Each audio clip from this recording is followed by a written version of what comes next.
আমি আকাশ থেকে মাঠে কিছু বাচ্চাদেরকে খেলতে দেখলাম, তো ওই বাচ্চাদের কাছে নিচে নেমে আসলাম। ওদের সাথে কথা বলতে আমার খুব ভালো লাগছিল।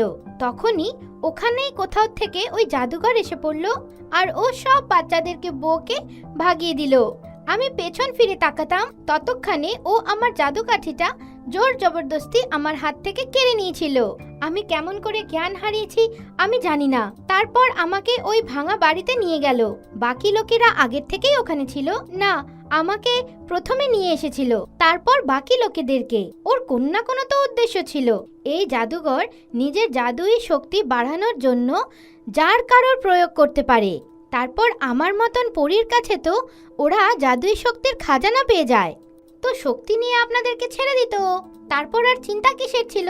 যতক্ষণ ও নিজের সাধনা সিদ্ধি করার জন্য পূজা পাঠ করতে থাকবে, ততদিনে তো ওই লোকেদের মধ্যে কিছু লোক তো মারাই যেত। আজকে ও কোনো তান্ত্রিককেই আনতে গিয়েছিল। আপনি যদি না আসতেন তাহলে জানি কি হয়ে যেত। আমি আপনাকে প্রার্থনা করছি কি বাড়ি চলুন। আমার স্ত্রী আর আমার কন্যা আপনাকে দেখলে খুব খুশি হবে। আজকে না, আমি অন্য কোনো দিন আসবো। এটা বলে ওই পরী আকাশে উড়ে গেল।